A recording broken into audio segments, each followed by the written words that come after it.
বড়ই সুন্দর। তবে জটিল থেকে জটিলতম সমস্যা কি আপনার জীবনকে বিষময় করে তুলেছে? তবে আপনার জন্য সুখবর। অম্বুবাচী উপলক্ষে কামাখ্যা ধামে বিশেষ প্রতিকার প্রতিবিধান ও হোমযজ্ঞের ব্যবস্থা করেছেন বিশিষ্ট অ্যাস্ট্রোলজার, পিএইচডি ইন অ্যাস্ট্রো, বাস্তুবিদ, হস্তরেখাবিদ ও spiritual guide doctor Gautam Shastri. সঠিক প্রতিকার প্রতিবিধান পেতে সত্তর যোগাযোগ করুন 9836410969 অথবা 8335805241 এই নম্বরে।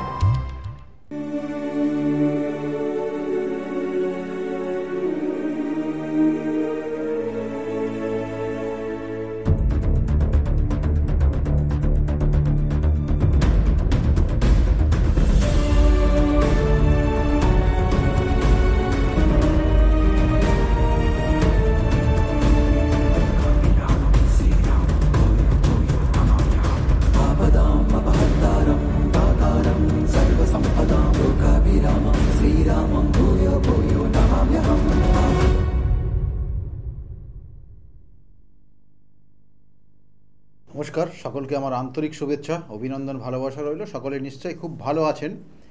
দেখুন, আর কয়েকটা দিন বাদেই আমাদের প্রতীক্ষিত এবং আমরা সারা ভারতবর্ষের প্রত্যেকটা মানুষ এটা জানে যে কামরূপ কামাখ্যার যে অম্বুবাচীর মেলা হয়। তো এই যে নির্দিষ্ট দিন, সেটা খুব গুরুত্বপূর্ণ। এই অম্বুবাচী এই নির্দিষ্ট সময়টা রয়েছে, বছরে একটা নির্দিষ্ট দিনে হয়। কিন্তু তার আগে আমাদের আরেকটা জিনিস বলতে হয় যে এদেশের আবাল বৃদ্ধ বনিতা কাছে বলবো যে আবহমান কাল ধরে এই কামাখ্যা মন্দিরের যে রূপকথা বা কামাখ্যা মন্দিরের যে রহস্যময় যে কাজগুলো হয়ে থাকে, সেগুলো মোটামুটি সকলেই কিন্তু আমরা জানি।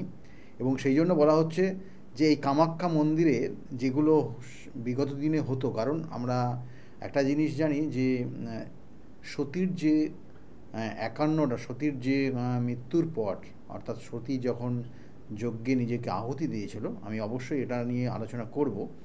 তার সেই 51 যে টুকরো করেছিল, অর্থাৎ 51টা টুকরো যেটা বিভিন্ন জায়গায় পড়েছিল এবং সেখানে 51 পীঠ তৈরি হয়েছিল এবং শক্তিপীঠ।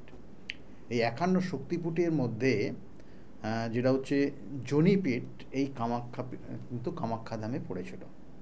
এবং সেই জন্য এই কামাখ্যা ধামের গুপ্ত ক্রিয়া সব থেকে যতগুলো শক্তিপীঠে আছে তার মধ্যে অন্যতম।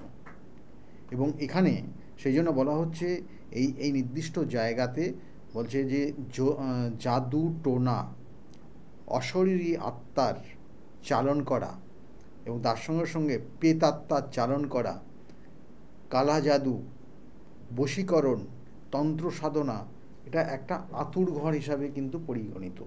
সারা কিন্তু ভারতবর্ষের মানুষ জানে যে কামাখ্যা পীঠ সব থেকে তন্ত্র সাধনার ক্ষেত্রে সব থেকে একটা জাগ্রত শক্তিপীঠ। এবং এটা কিভাবে এটা হলো, এই যে আমরা বলছিলাম যে 51 পীঠ, এখানে 51 পীঠ বা 51টা কী করে শক্তিপীঠ তৈরি হলো, প্রথম অবস্থায় আমাদের একটু ফিরে যেতে হবে। এবং সেখানে কিন্তু আমরা বিশেষ করে যে জায়গাগুলো রয়েছে, কারণ এখানে আমরা আবার বলছি যে সত্যি করে এটা জাদু টোনার দেশ হিসাবে কিন্তু পরিগণিত। কারণ এই সময় এখানে কিন্তু বহু রাজারা এক সময় রাজত্ব করেছে। এক সময় জায়গাটা মানে বলবো যে এখানে কেউ যেতই না ভয়তে, এবং চারিদিকে জঙ্গলে আচ্ছন্ন থাকতো। এবং কথিত আছে যারা যেত তারা ফিরে আসতো না। এবং এখানে মেয়েদের শাসনটা বেশি, অর্থাৎ মেয়েরা ছেলেদেরকে এমন তন্ত্র ক্রিয়া করে তাদেরকে ভেড়া বানিয়ে রাখার মতো জায়গা সেই শক্তিপীঠ, সেই হচ্ছে কামাখ্যা পীঠ। সেই জন্য বলা হচ্ছে এটা এতটাই জাগ্রত পীঠ যে পীঠে মেয়েদের যাবতীয় সমস্যার সমাধানের একটা নির্দিষ্ট পীঠ। তাদের ইচ্ছা অনুযায়ী তারা কাজ করতে পারে এখানে। তাদের বলা হচ্ছে তাদের মনের যে কামনা বাসনা, সেটা পরিপূর্ণ করার জন্য এই নির্দিষ্ট পীঠ হচ্ছে এই কামাখ্যা পীঠ। কিন্তু এই কামাখ্যা পীঠ বলুন বা এই যে কামরূপ কামাখ্যা, কামরূপ কেন নাম হলো, কামাখ্যা নাম কেন হলো, এগুলো নিয়ে কিন্তু তার ব্যাকগ্রাউন্ডে বড় রকমের ইতিহাস রয়েছে, এবং সেগুলো নিয়েও কিন্তু আলোচনা আজকে করব। এবং তার সঙ্গে সঙ্গে বলবো, আবার বলছি, কারণ এই নির্দিষ্ট পীঠটা হচ্ছে জাদুটোনা, তন্ত্র মন্ত্র, এবং তার সঙ্গে সঙ্গে চালানতন্ত্র, পিচাসতন্ত্র, কালা জাদু এবং অশরীরী আত্মার চালন করা এই নির্দিষ্ট পীঠেই কিন্তু সম্ভব, এবং এখান থেকেই কিন্তু সব কিছু তৈরি। এই নির্দিষ্ট তিথি যেটা বলতে হচ্ছে, যেটা অম্বাবচী, এই অম্বাবচীর যে নির্দিষ্ট তিথি রয়েছে, সেই তিথিতে অ্যাকচুয়ালি কিন্তু আমরা এর আগেও আলোচনা করেছিলাম যে এই নির্দিষ্ট তিথিটা অ্যাকচুয়ালি ধরিত্রী রজস্বালা হন, এবং যখন সূর্য মিথুন রাশিতে আদ্রা নক্ষত্রের প্রথম পাদ টাচ করেন তখন কিন্তু ধরিত্রী রজস্বালা হন। এবং সেই সময় দেখবেন প্রচুর বৃষ্টি হয়, এবং সেই সময় দেখবেন কৃষকরাও কিন্তু মাটি খোঁড়ে না, নাঙল চাষ বা নাঙল কিন্তু দেয় না জমিতে, এইগুলো কিন্তু দেখা যায়, এবং অনেক কাজ সেই সময় নিষেধ থাকে। এবং এর সঙ্গে সঙ্গে এখানে বলা হচ্ছে যে এই নির্দিষ্ট তিথিতে বেশ কিছু মানে ক্রিয়া রয়েছে, সেই ক্রিয়াগুলো সাধারণত করে থাকে। এবং এই নির্দিষ্ট তিথিতে এই মন্দির চত্বরে, অর্থাৎ মন্দিরের মেন গেট বন্ধ করা থাকে, মন্দিরের বাইরে বিভিন্ন সাধু সন্ন্যাস এবং যারা রয়েছে তারা ওখানে উপস্থিত থাকেন, এবং বিভিন্নভাবে মেলা হয়। এটা একটা জাগ্রত, এবং এখানে বিশেষ করে যে মন্দিরের যে 3টে ভাগ রয়েছে, এবং 3টে ভাগের 3টে তার বৈশিষ্ট্য রয়েছে, এগুলো নিয়ে হয়তো অন্যদিন আলোচনা অবশ্যই করব। কিন্তু বিশেষ করে যেটা আমরা বলবো যে আজকের এই যে এটা সৃষ্টি কী করে হলো, এবং এই যে এই পীঠটা এতটা কেন জাগ্রত হলো। প্রথম অবস্থায় দেখুন যে প্রজাপতি ব্রহ্মা সে নিজে যখন তার নিজে গৃহে যে যজ্ঞের আয়োজন করেছিল, যে সেই যজ্ঞে সদ্য বিবাহিত তার কন্যা অর্থাৎ সতী এবং তার জামাই সেই মহাদেব, তাকে কিন্তু তাদেরকে নিমন্ত্রণ করেছিল না, কিন্তু অন্যান্য সমস্ত দেবতাদেরকে নিমন্ত্রণ করেছিল, কারণ তার জামাইকে দেখে তার পছন্দ হয়েছিল না। জটাধারী, এবং তার জটা ছিল মাথায়, এবং তার সঙ্গে সঙ্গে সে তার গায়ে শ্মশানের ছাই মেখে থাকতো, এবং সেই জন্য সে পছন্দ করতো না, এবং সেই জন্য তাকে নিমন্ত্রণ করা হয়নি। কিন্তু মেয়ে সতী যখন জানতে পেরেছিল তার পিতৃগৃহে যজ্ঞ আয়োজন করেছে পিতা, এবং সমস্ত দেবতারা সকলেই সেখানে উপস্থিত থাকবে, কিন্তু শুধুমাত্র তারা বাদ দিয়ে, তখন কিন্তু সে জেদ ধরে সেখানে, অর্থাৎ মহাদেবের বা শিবের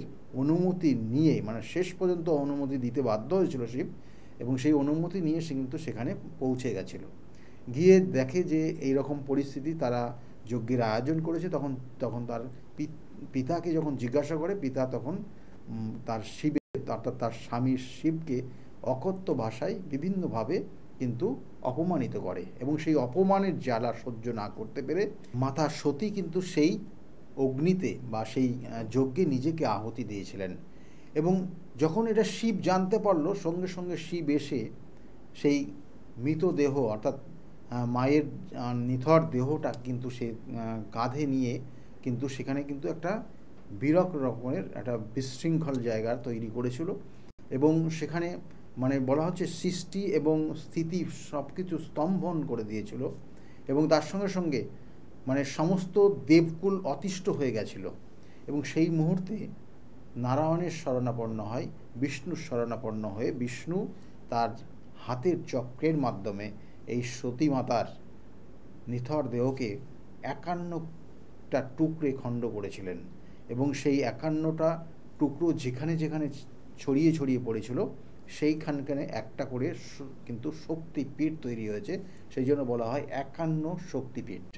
এই 51 শক্তিপীঠের মধ্যে কোথাও হাত পড়েছিল, কোথাও মুখমণ্ডল পড়েছিল, কোথাও আঙুল পড়েছিল, কোথাও পা পড়েছিল।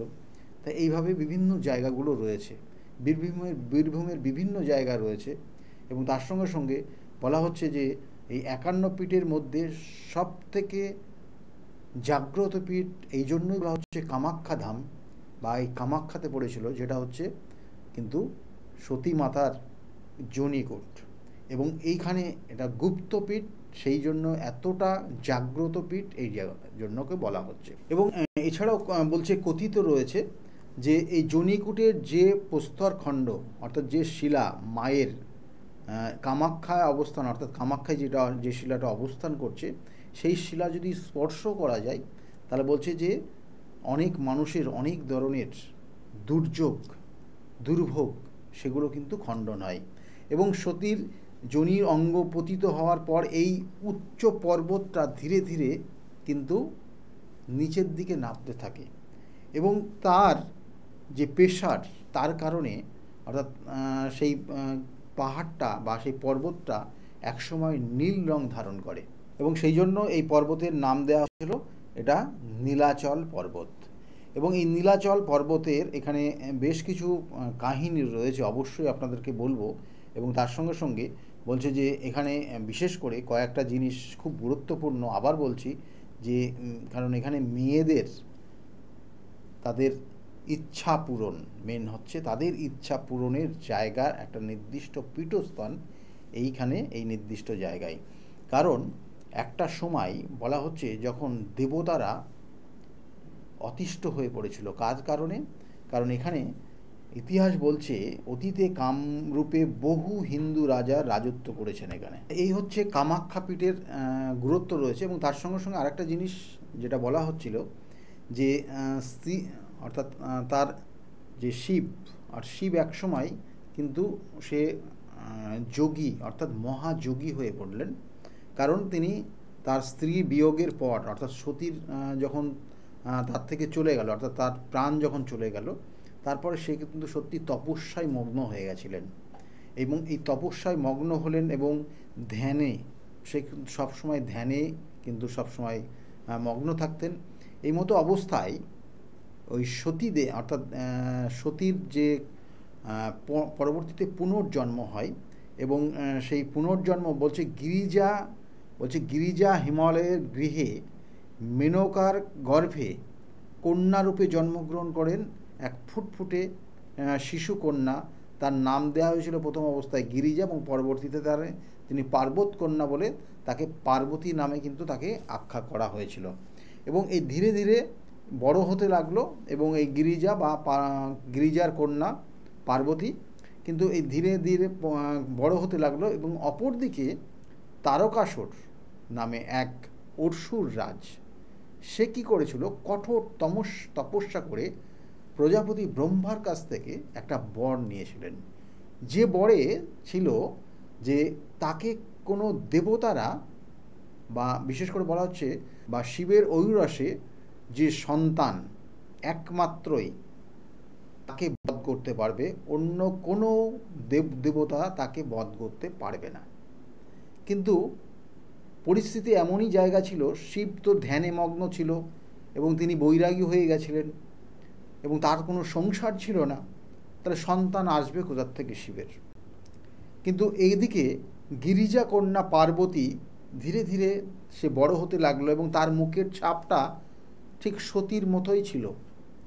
এবং এই মতো অবস্থায় সমস্ত দেবগুলো চেষ্টা করতে লাগলো যে, কারণ সেই দেবগুলো অতিষ্ঠ হয়ে পড়েছিল, কারণ এই তারকাসুর তাদের ওপর অত্যাধিক অত্যাচার শুরু করেছিল, তাদের বিভিন্নভাবে সেই নির্দিষ্ট স্থান ছাড়া করার চেষ্টা করছিল।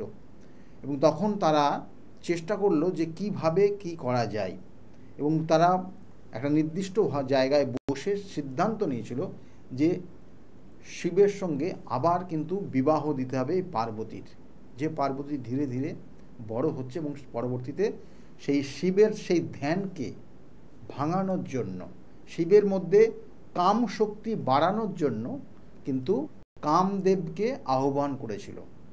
এবং এই রতি দেবী ছিল কামদেবের স্ত্রী এবং সেই রতিদেব এবং কামদেবকে আহ্বান করে কামদেবের সহযোগিতা নিয়ে সেই শিবের ধ্যান ভাঙানোর জন্য চেষ্টা করলো দেবতারা। এবং যখনই কামদেব তার কাম বাণ শিবের ওপরে প্রয়োগ করলো, সঙ্গে সঙ্গে সে কিন্তু শিবের যে ত্রিনেত্র সেখান দিয়ে অগ্নির শিখা বার করে কামদেবকে ভস্মীভূত করে দিয়েছিল।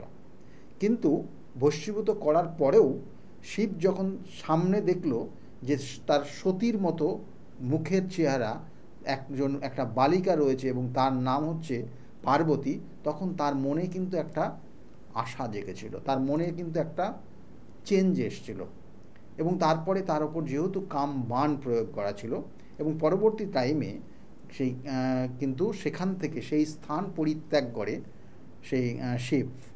কিন্তু পার্বতী কিন্তু ছেড়ে দেওয়ার পাত্রী না, পার্বতী কিন্তু তপস্যা শুরু করে তাকে পাওয়ার জন্য এবং একটা সময় কিন্তু মহাদেব বা শিব তার কাছে কিন্তু ধরা দেয় এবং পরবর্তীতে শিবের সঙ্গে পার্বতীর আবার পুনরায় বিবাহ হয় এবং সেই পুনরায় বিবাহের সময়, কারণ এদিকে আবার রতি দেবী কিন্তু মর্মাহত হয়ে পড়ে তার স্বামীকে কিন্তু হারানোর জন্য এবং সেক্ষেত্রেও কিন্তু সে শিবের কাছে কিন্তু প্রার্থনা করে এবং শিব যাতে যেভাবেই হোক তার স্বামীকে যেন ফেরত দেয়।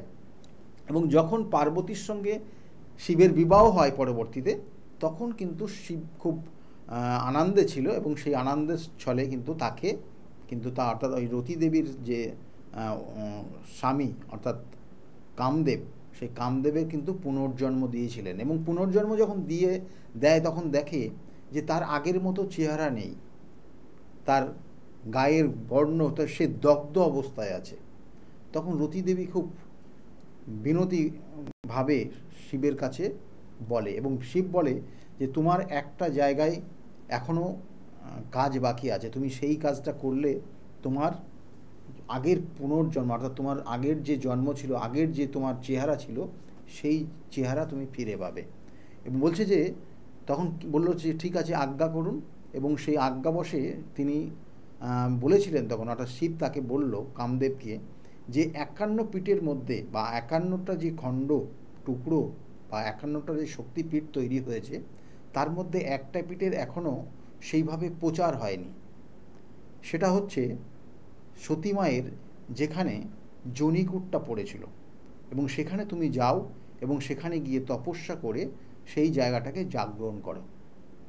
এবং তখন কামদেব সেখানে গিয়ে অর্থাৎ এই যে নির্দিষ্ট জায়গায় যেটা আমরা বলি যে কামরূপ কামাখ্যা অর্থাৎ ওই কামাখ্যা ধামে সে কিন্তু তখন আসে এবং সেই কামাখ্যা ধামে থেকে সেখানে কিন্তু সেই জায়গাটার জাগরণ তৈরি করে এবং মানুষকে সেটা কাজে লাগায়, মানুষ বিভিন্নভাবে।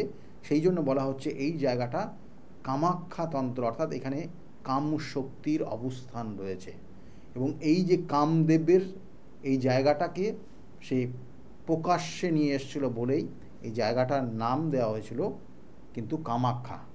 এবং সেক্ষেত্রে তারপরে গিয়ে কিন্তু সে শিবের যে বর সে পেয়েছিল অর্থাৎ এই জায়গাটা যখন সে বহুল প্রচলিত করবে এবং যে বিশেষ করে যে শক্তিপীঠ হিসাবে যখন এটা জাগরণ হবে তখন কিন্তু তার পুনর্জন্ম পাবে এবং যে চেহারা সে ফিরে পাবে এবং সেটা কিন্তু সে পেয়েছিল এবং সেই হিসাবে কিন্তু এটার নাম দেওয়া হয়েছে কামাখ্যা এবং কামরূপ কামাখ্যা। অর্থাৎ এখানে কিন্তু বিশেষ করে বলা হচ্ছে সেই কামদেব সে নিজে থেকে এই জায়গাটাকে কিন্তু পরিবর্তন করেছিল এবং মানুষের মধ্যে সেটার প্রচার করেছিল।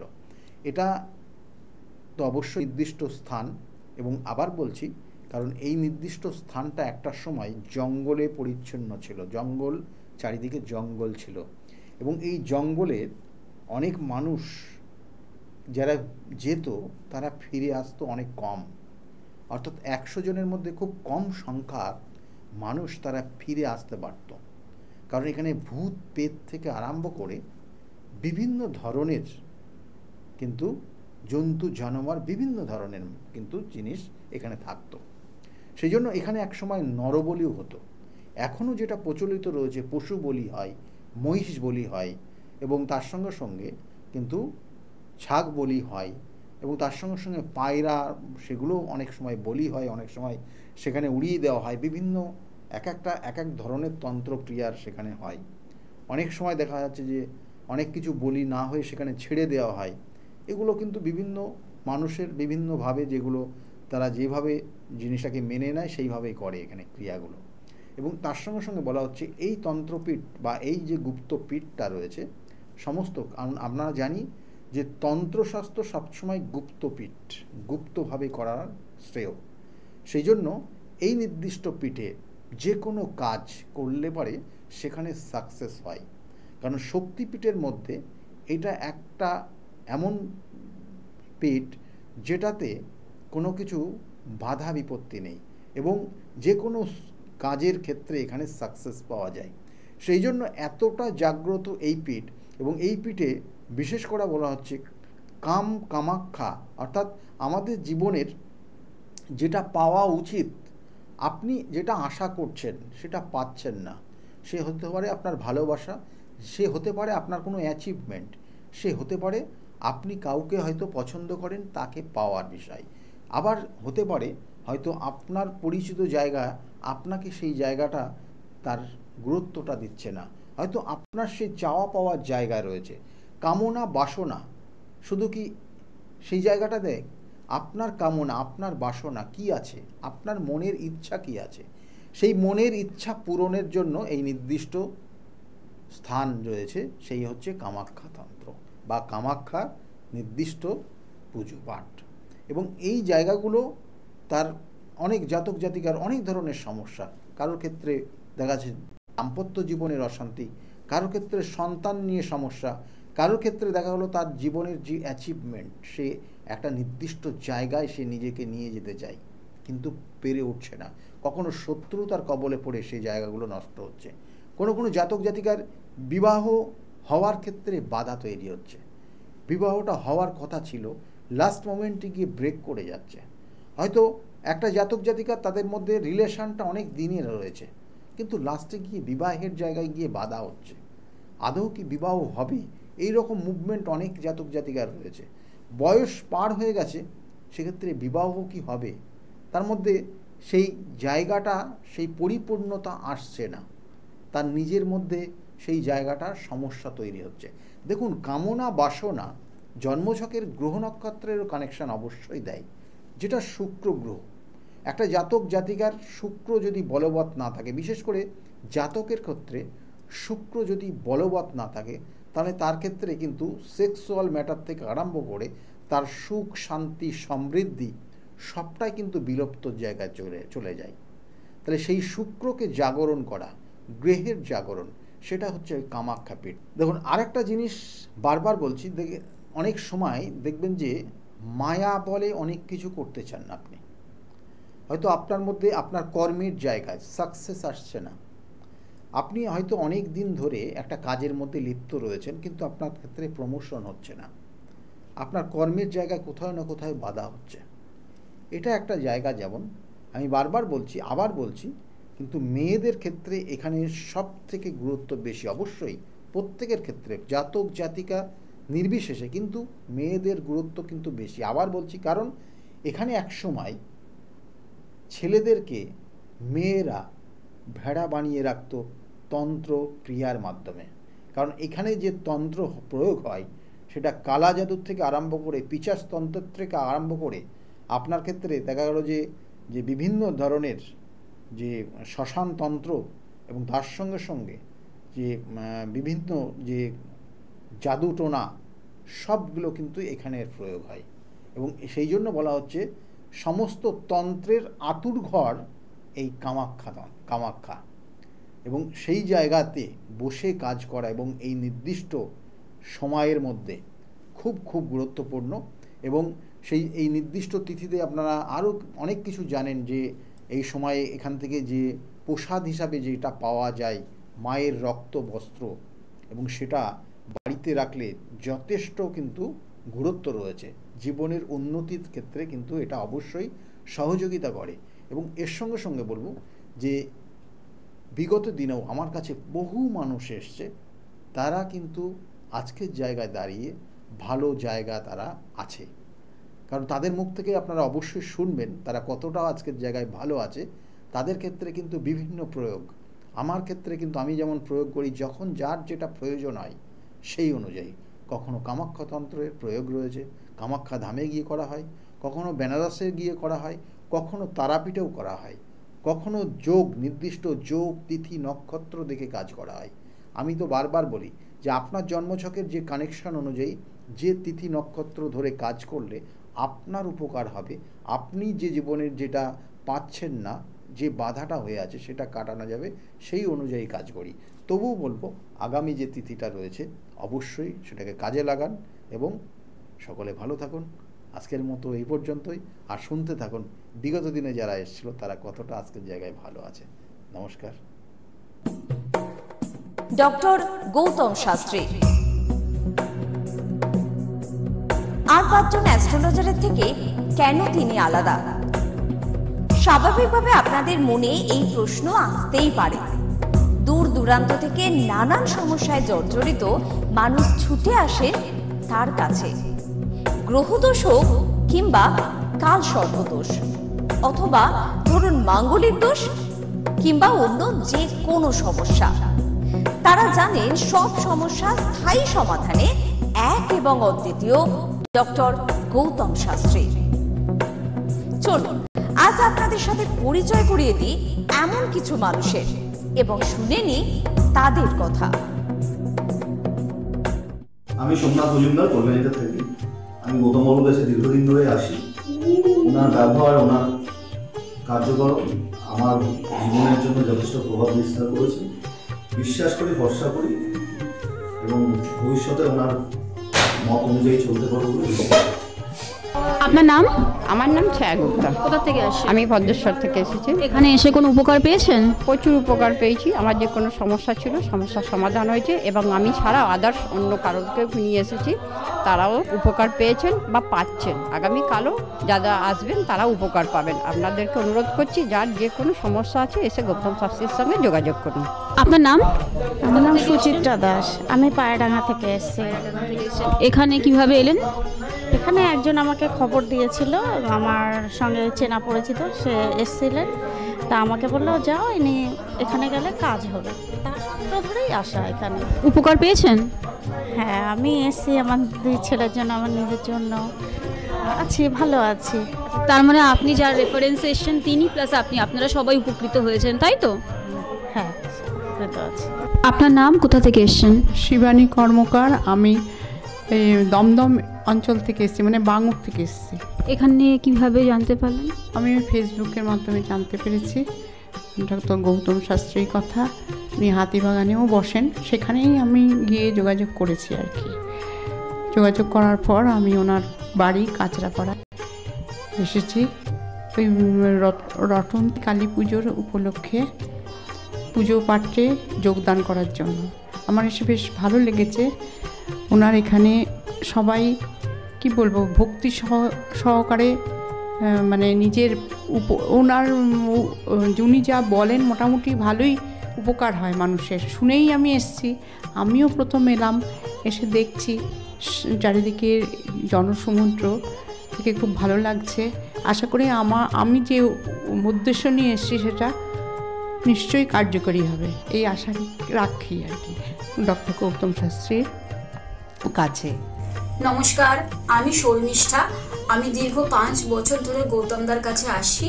আমি যখন প্রথম এখানে এসেছিলাম আমার ব্যবসায় প্রচণ্ডভাবে ক্ষতি হয়েছিল, কোনো উন্নতি ছিল না, নেগেটিভিটি আর ডিপ্রেশন আমাকে ঘিরে ধরেছিল। তো এক আত্মীয়র কথা শুনে আমি এখানে আসি। আসার পর দাদা আমাকে যে অ্যাডভাইসগুলো করেছিল এবং যে উনি ক্রিয়াগুলো আমায় করতে বলেছিল সেগুলো আমি করার পর খুব ভালোভাবে উপকার পাই। ফলে আজ থেকে 5 বছর আগে যে পরিণামটা ছিল ব্যবসার লস, সেই লস থেকে আমি প্রচণ্ড ভালোভাবে রিকভারি শুধু করিনি, আমি সাকসেস পেয়েছি। এরকম অনেক সময় হয়েছে যে দাদা আমাকে বলেছিল যে এগুলো করলে ভালো হবে না বা এটা করো না, আমি না শুনে নিজের মতন করে করেছিলাম। ফলে সেখানেও আমার ক্ষতি হয়েছিল। এই ক্ষতি হওয়ার পর থেকে উনি যখনই আমাকে যা বলে আমি সেইগুলোই আমি শুনে চলি এবং প্রত্যেকটা পদে পদে তার প্রমাণ মেলে সাকসেসের মাধ্যমে। আমার সাকসেস হওয়ার পর আমি আমার বন্ধুদেরও এখানে রেফার করেছি, যাদের পার্সোনাল এবং প্রফেশনাল লাইফে যে সমস্ত প্রবলেম ছিল তারা সেগুলোর থেকে রিকভার করে বেরিয়ে এসছে, খুব উন্নতি লাভ করেছে। এই সমস্ত ঘটনা আমাদের এবং আমার বন্ধু বান্ধবের জীবনে এতটাই একটা পজিটিভ সাইন এনেছে, আমি এবং আমার বন্ধু এবং আমার আত্মীয়রা সবাই আমরা ডক্টর গৌতম শাস্ত্রীর কাছে আমরা সবাই উপকৃত লাভ করি এবং আমরা ডক্টর গৌতম শাস্ত্রীর কাছে অসংখ্য ধন্যবাদ জানাই, উনি আমাদের এত সুন্দরভাবে অ্যাডভাইস করে থাকেন বলে। আমি কস্তুরী সরকার, আমি কাঁচরাপাড়া থেকে আসছি। আমাকে মা ক্লাস 12-এ ডক্টর গৌতম শাস্ত্রীর কাছে নিয়ে আসে। তো সেখানে আসার পর আমাকে ডক্টর গৌতম শাস্ত্রী কিছু রেমেডি দেন, তো আমার খুব সাহায্য হয় তাতে। তারপর আমার পড়াশোনা কমপ্লিট করার পর কাকু বলেন যে আমাকে গ্র্যাজুয়েশন আর ITI করার জন্য, তো সেখানে করে আমি ভালো ফল পেয়েছি। তারপর আমার চাকরি লাইনে আসা, তো ডক্টর গৌতম শাস্ত্রী বলেন যে আমি এই মাসের মধ্যে একটা ভালো চাকরি পাবো, তো সেটা 1 মাসের আগেই আমি পেয়ে গেছি।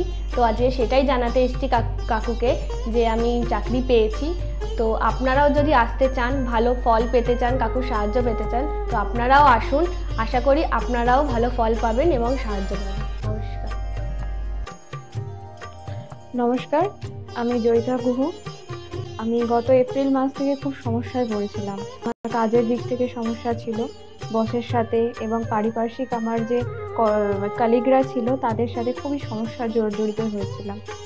তো তারপরে সেই কাজটা আমি আর অবশেষে টিকিয়ে রাখতে পারিনি, সেটা আমাকে বাধ্য হয়েছিলাম আমি সেটা ছেড়ে দিতে। তারপরে একটা খুব আর্থিক দিক থেকে খুব ভেঙে পড়েছিলাম। তো সেই সমস্যায় জর্জরিত হয়ে বুঝতে পারছিলাম না কি করব। তো হঠাৎ একদিন টিভিতে প্রোগ্রাম দেখি ডক্টর গৌতম শাস্ত্রী, ওনার কথাবার্তা, ওনার যে উপাচারগুলো রয়েছে যেগুলো উনি বলেন প্রতিকার, সেগুলো শুনে আমার খুব ভালো লেগেছিল। তো ওনার সাথে দেখা করি, আমার সমস্ত কথাবার্তা ওনার সাথে শেয়ার করি, প্রবলেমগুলো। তারপর উনি আমাকে দেখে আমাকে কিছু বলেন আমার ব্যাপারে, তো সেগুলো একদম হুবহু মিলে যায়। তো তারপরে উনি আমাকে রেমেডি সাজেস্ট করেন, তো আমি সেই রেমেডিটা নিই, আমি ধারণ করেছি।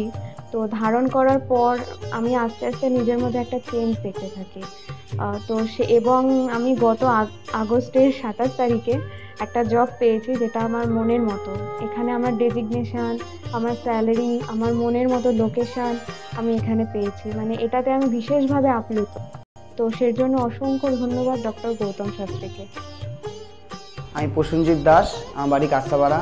আমি ডক্টর গৌতম শাস্ত্রীর দেখেছিলাম টিভিতে, ওখান থেকে দাদার ফোন নাম্বার নিয়ে দাদা বাড়িতে আমি আসি, এসে দাদাকে আমার সমস্যার সমাধান বলি। আমার একটা সমস্যা, প্রচুর বড় সমস্যা ছিল, সেটা হচ্ছে আমাদের বাড়ি ঘরের সমস্যা ছিল, অনেক বছর ধরে সমস্যা ছিল, সেটা দাদা ঠিক করে দিয়েছে।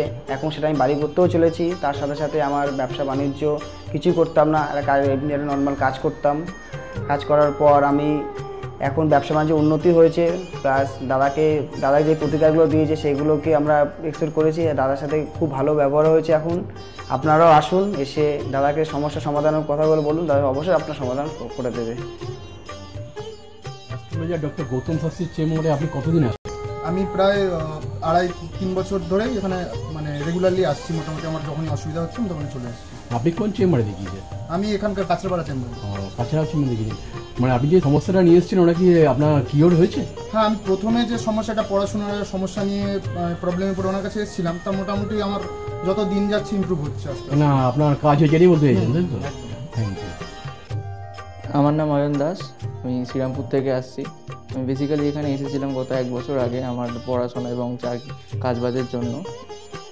এর আগে আমি অনেক জায়গায় গিয়েছিলাম, অনেক অ্যাস্ট্রোলজার দেখিয়েছিলাম, কিন্তু সেখানে আমি সমস্যার সমাধান পাইনি। তো ওনার প্রোগ্রাম টিভিতে চলে, আমি সেখানে দেখেছিলাম, দেখে এবার বিভিন্ন ওনার সাথে যোগাযোগ করি। যোগাযোগ করার পর ওনার চেম্বারে আসে, ওনাকে সমস্তটা বলি। তো বলার পর আস্তে আস্তে অনেকটা আমি উপকৃত হয়েছি। কিছুটা আমার যেমন অবস্থাটা খারাপ হয়ে গেছিলো যতটা, তার থেকে অনেকটাই বেটার আছি। আশা করব ভবিষ্যতের থেকেও ভালো ফল পাবো। আমি আপনাদের অনুরোধ করবো আপনারা এসে দেখতে পারেন, যাদের অনেক সমস্যা চলছে এখানে এসে একবার কন্ট্যাক্ট করুন।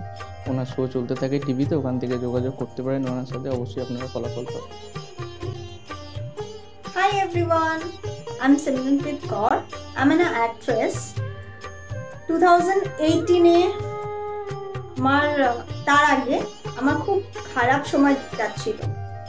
আমার স্টাডি লাইফ, আমার career life, really it's very bad in that situation, that time. But যখন আমি 2028-এর মাঝামাঝিতে আমার মম আমাকে ডক্টর গৌতম শাস্ত্রীর কাছে নিয়ে আসে। আঙ্কেলের সাথে যখন আমি কথা বলি, আঙ্কেল যখন আমার প্রবলেমগুলো শোনে, যেরকম করে গাইড করে তেমনি আমি চলি।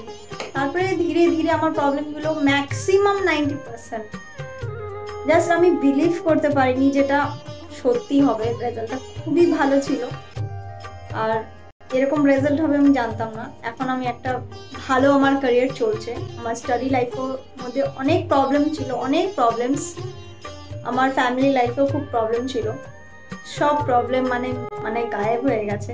আগে যেরকম ডিপ্রেশনে ছিলাম, খুব ডিপ্রেশনে থাকতাম, খুব মানে একটা খারাপ একটা সিচুয়েশন ছিল, বাট এখন 3-4 মাসের মধ্যে মানে জাস্ট তখন আমি ভাবতে পারিনি। তারপরে আমি তো প্রথম যখন আসি তখন আমি একদম বিলিভ করি না যে এগুলো কি হয় বা কিছু। আমি মাকে বলি দেখাবো না, এই ওই অনেক কিছু করি, কিন্তু যখন দেখানোর পর যখন আমি 1-2 মাসের মধ্যে যখন ধীরে ধীরে একটুখানি ভালো হতে পারি, আমার লাইফে যখন একটু করে ভালো হচ্ছিল, তখন আমি ফিল করলাম যে না সত্যি ভালো হচ্ছে ওনার গাইডে। আর তার 3-4 মাসের পরে একদম আমি রেজাল্টটা দেখতে পারছিলাম, ফিল করতে পারছিলাম মানে ন্যাচারালি। আর আমার এখন 2021 চলছে, এখন আমি আঙ্কেলের কাছে আসি আর আশা করি যে আমি যতদিন আমি বাঁচবো ততদিন আমি আঙ্কেলের কাছে আসতে থাকবো, আঙ্কেলকেই দেখাবো। আর আপনারা যদি চান যে আপনাদের লাইফের প্রবলেমগুলো সলভ হোক, 100% সলভ হবে, গ্যারেন্টি। আপনারা আসুন, আঙ্কেলকে দেখান, আর আপনাদের আর আঙ্কেল যেরকম গাইড দেবে তেমনি যদি আপনি চলবেন তাহলে একদম সঠিক হয়ে যাবে, একদম সাকসেস পাবেন আপনি দেখতে পারবেন। Thank you, bye. শুনলেন তো, এনাদের প্রত্যেকের আশা, ভরসা এবং বিশ্বাসের একটাই নাম, ডক্টর গৌতম শাস্ত্রী, যার সম্পর্কে আমরা এত কিছু শুনলাম। চলুন এবার দেখে নিই তিনি কি বলছেন।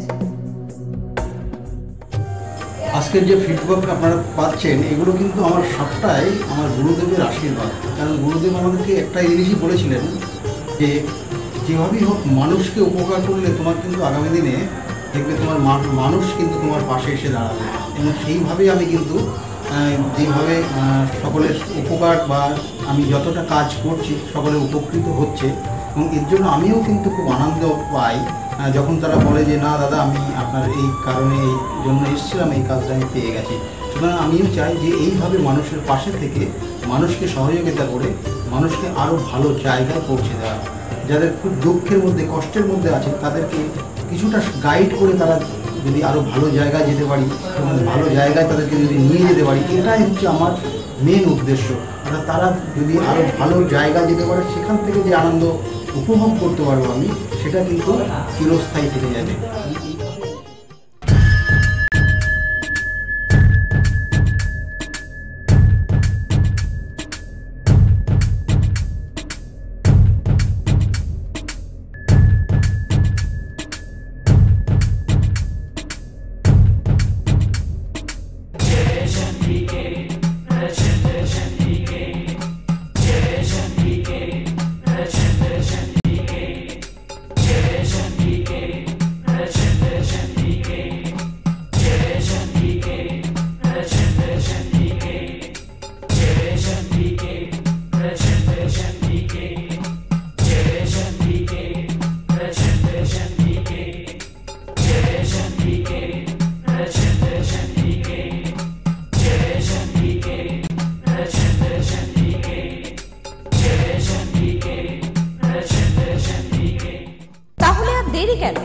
চটপট ফোন করুন 9836410969 অথবা 8335805241 এই নাম্বারে।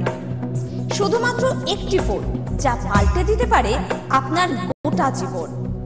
জ্যোতিষবিদ, বাস্তুবিদ, হস্তরেখা বিশারদ ও spiritual guide doctor Gautam Shastri, এক এবং অদ্বিতীয়।